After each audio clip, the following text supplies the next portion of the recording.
To the other nurses on the ward, I was nobody. That's not self-pity. It's just the truth. I was the one who refilled the IV bags before anyone noticed they were low. The one who wrote incident reports at 2 in the morning, while the senior staff had already gone home.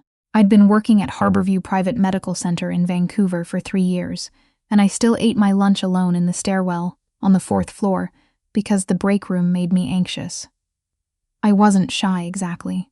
I was just good at being invisible, which is why nobody questioned why I was in room 412 that Thursday evening when I wasn't supposed to be there at all. My shift had ended at 6. It was nearly 7:15. I should have been on the SkyTrain heading back to my apartment in East Van, maybe picking up a Bon Me from the place on Kingsway that stayed open late. Instead, I was standing at the doorway of a private suite on the cardiology floor, holding a blood pressure cuff I didn't need, watching a conversation I wasn't supposed to see. I need to back up, because none of this makes sense without knowing who Gareth Whitmore was and what his wife's family had done to get him there. I first heard the name 3 weeks before that night. Gareth Whitmore, 54 years old, founder of Whitmore Capital, one of the largest private equity firms in Western Canada. He'd been admitted after a cardiac episode at a charity gala in Gastown, one of those black tie events where a table costs $12,000 and the wine costs more than my monthly rent. His wife, a woman named Judith, had been at his side when he collapsed. The attending cardiologist, Dr. Price, had stabilized him within the hour. By the time Gareth was moved to Harborview's private wing, he was already making calls from his hospital bed. He was not a man who tolerated stillness. I knew all of this the way any nurse knows her patients, from charts, from handover notes, from the quiet accumulation of detail that comes with checking on someone at odd hours. What I didn't know, what nobody on staff knew, was that Gareth Whitmore had more enemies inside his own family than outside it. His wife's brother was named Philip Reeves. I'd seen him twice in the visiting suite. A lean, sharp-faced man in his late 50s who wore the kind of suits that made you feel underdressed just looking at them. He always arrived with a briefcase. He always left before visiting hours ended. He spoke to Judith in low tones that stopped whenever I came into the room to check vitals. I didn't think much of it at first. Families get strange around illness. People say things in hospitals that they'd never say anywhere else. And private wing families especially. They're used to controlling the room, and a sick patriarch makes them nervous. But something had been nagging at me. A week before that Thursday, I'd gone back to the nurse's station to retrieve a patient file I'd forgotten, and I'd passed the family lounge on the 2nd floor. The door was half open. I heard Philip's voice, quiet and certain, saying, "He needs to sign it before he's discharged. If he leaves without signing, we lose the window." I kept walking. It wasn't my business, except it kept sitting wrong with me. The way you hear a sound in the middle of the night and can't identify it, but can't go back to sleep either. Now it was Thursday evening, and I was standing in the doorway of room 412 with a blood pressure cuff I didn't need, because 20 minutes earlier I'd been at the nurse's station and overheard a different conversation. This one between Philip Reeves and a man I didn't recognize, someone who'd arrived without signing the visitor log, which was supposed to be mandatory. And the man had said, quietly, in the way people speak when they think no one is around, "The notary is coming at 8. We just need 20 minutes alone with him." I hadn't meant to stop walking, but I had. And then Philip had said, "Judith will keep the staff out. Just make sure he doesn't have time to read it." I stood very still in the hallway. A document, a notary, a man recovering from a cardiac episode, 20 minutes alone, and no time to read. I thought about Dr. Price telling us in handover that Gareth's medication had been adjusted, that he might be drowsy and disoriented in the evenings. I thought about the way Philip always brought that briefcase. I thought about the window Philip had mentioned, signing before discharge. I picked up the blood pressure cuff from the supply trolley near the nurse's station, and I walked to room 412. Gareth Whitmore was awake. That surprised me. It was past 7, and the adjusted medication usually made patients in his condition drowsy by now. He was sitting up, reading something on a tablet, and he looked at me when I came in with the particular wariness of a man who has spent decades in a room where everyone wants something from him. "Vitals check," I said. My voice came out steadier than I felt. He held out his arm without comment. I wrapped the cuff around his arm and started the reading. My hands were steady. I'd learned early that hands had to be steady even when everything else wasn't. I looked at the numbers. I wrote them down. And then I stood there a moment longer than I needed to, because I didn't know how to say what I'd come to say. Gareth looked at me. "You're not here for my blood pressure," he said. It wasn't a question. I looked at the door. It was closed. There was a small window in it, and I could see the hallway was empty for now. "There's a notary coming to this room at 8 o'clock, I said. I kept my voice low and even. "I don't know what they're going to ask you to sign. But I know you won't have time to read it, and I know the plan is for you to be alone when it happens." Silence. He looked at me with eyes that gave away nothing. He was very still, the way powerful men get still when they're thinking. Not frozen, just gathered. "Who told you this?" he said. I overheard it, at the nurse's station. "About 40 minutes ago." "Who was talking?" I hesitated. Then I said, "Your brother-in-law, and someone I didn't recognize. A man who didn't sign the visitor log." Another silence. Longer this time. "What's your name?" he said. "Wren," I said. "Wren Calloway." He nodded, very slowly, like he was filing it away. "Wren," he said, "how long have you worked here?" 3 years. "And you've never done anything like this before?" It wasn't a question either. I shook my head. "No," I said. "Then why now?" I thought about that for a moment. The honest answer was that I didn't entirely know. I'd been invisible my whole career. Invisible by choice, invisible by nature, invisible because it was easier. I was the kind of person who saw things and kept walking, who heard things and kept her head down, who convinced herself that it wasn't her place, that she didn't have enough information, that someone else would handle it. "Because you're my patient," I said finally. "And whatever that document is, you deserve to know it's coming." He looked at me for a long time. I couldn't tell what he was thinking. I wasn't sure I wanted to. Then he reached for his phone on the bedside table. I should have left then. I told myself to leave. Instead, I stood there while he made a call. Short, quiet, 2 sentences. And listened to him say, "Get Hendricks on the line. Tell him I need him at Harborview before 8. Yes, tonight." He hung up. He looked at me again. "Hendricks is my lawyer," he said. "He's been my lawyer for 22 years. A pause. "He's not Philip's lawyer." I nodded. "You should go," he said, "and you shouldn't tell anyone you were here." I went. I didn't go home. I sat in the stairwell on the 4th floor, my usual lunch spot, the place where I went when I needed to think. And I waited. I didn't know what I was waiting for. Evidence that I'd done the right thing, maybe. Or evidence that I'd made a catastrophic mistake and was about to lose the career I'd spent 7 years building. At 8:14, I heard footsteps on the stairs below me. Heavy, deliberate. I pressed myself against the wall and said nothing. The footsteps passed without stopping. At 8:47, my phone buzzed. It was a text from one of the other nurses on the night shift, a woman named Bree who covered cardiology. "Security just escorted 2 men out of 412. Nobody's talking about why. You know anything?" I stared at the message for a long time.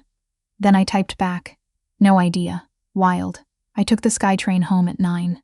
I ate cereal standing over the kitchen sink because I was too tired to make anything else. I lay in bed with the light on and stared at the ceiling and thought about Judith Whitmore, Gareth's wife, Philip's sister, and what she had known and what she had chosen. That was the part I couldn't stop circling. Judith, because Gareth had collapsed at that gala. He could have died, and in the week since, while he was recovering in a hospital room, his wife had been in that same room, holding his hand, bringing him soup from the place he liked in Yaletown, telling the nurses how frightened she'd been. And at the same time, her brother had been in that same hospital, with a notary and a document and a plan. Did she know? Had she been part of it from the beginning? Or had Philip pulled her in gradually, the way people do? First a conversation, then an agreement, then a point of no return. I didn't know.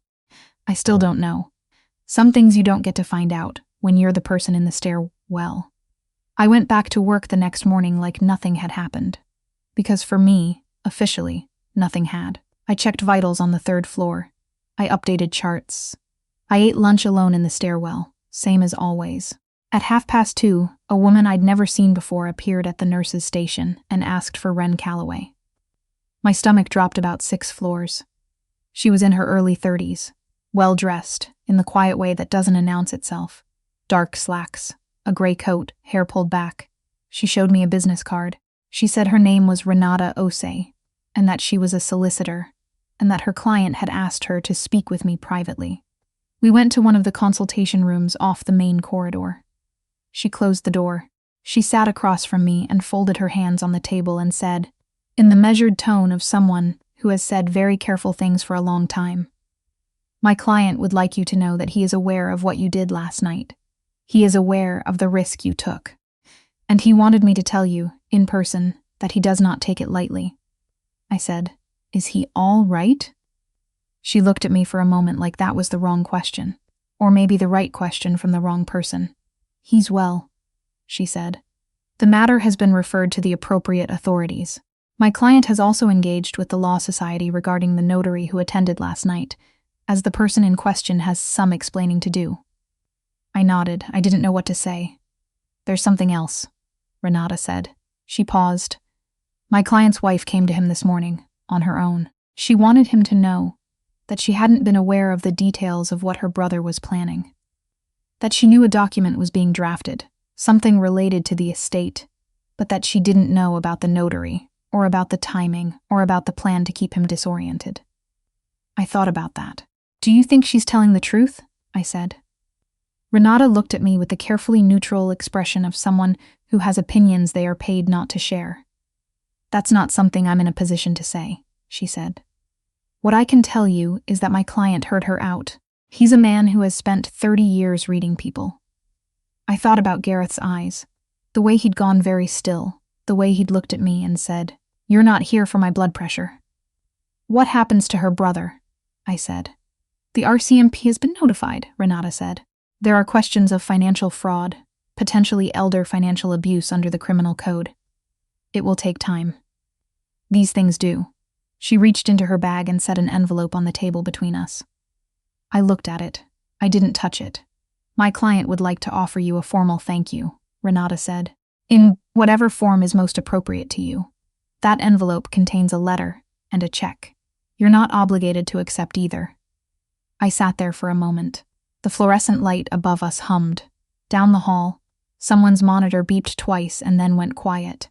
"I don't want the check," I said. Renata nodded, like this was not a surprise. "The letter?" she said. "I'll keep the letter," I said. She stood. She picked up the envelope and removed a folded sheet of paper from inside it, leaving the check behind, and she passed the letter across the table to me. Then she picked up the envelope with the check still inside and put it back in her bag. "My client also asked me to tell you something else," she said. Unofficially. I looked up. He said, "Tell her that I've been in rooms with dangerous people my entire career. I never thought the most dangerous room would be the one where I was supposed to be safe." She left. I sat in the consultation room for a few minutes after she was gone. I unfolded the letter. It was handwritten. Not a great hand, a little cramped, the writing of someone who spends most of their life typing, and it said, "Mims Calloway. I have been told that you did what you did because I was your patient. I want you to know that this is one of the only times in recent memory that someone has acted on my behalf without wanting anything in return. I will not forget it. GW."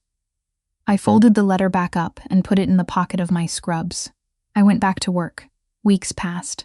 I heard things the way you hear things in a hospital, in fragments, through the particular grapevine of people who know how to be discreet and still can't entirely help themselves. Philip Reeves had been formally charged.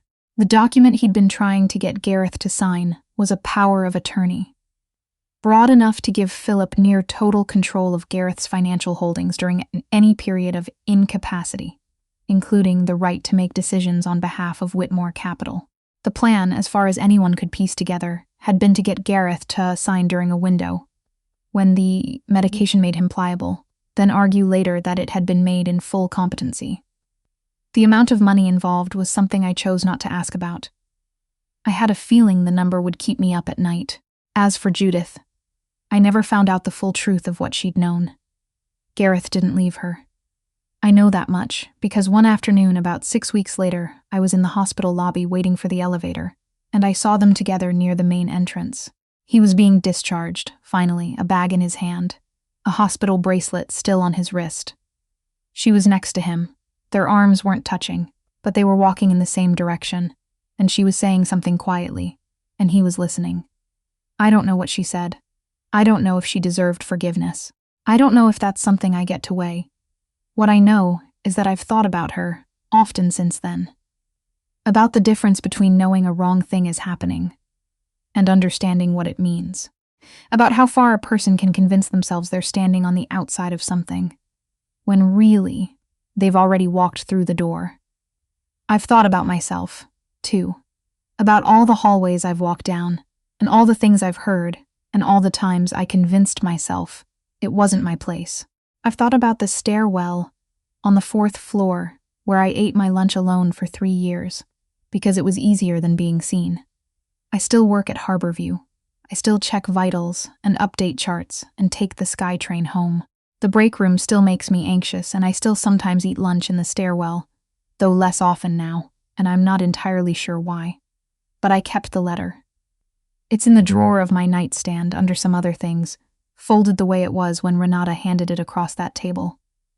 I haven't read it again. I don't think I need to. I remember every word. I will not forget it. Neither will I.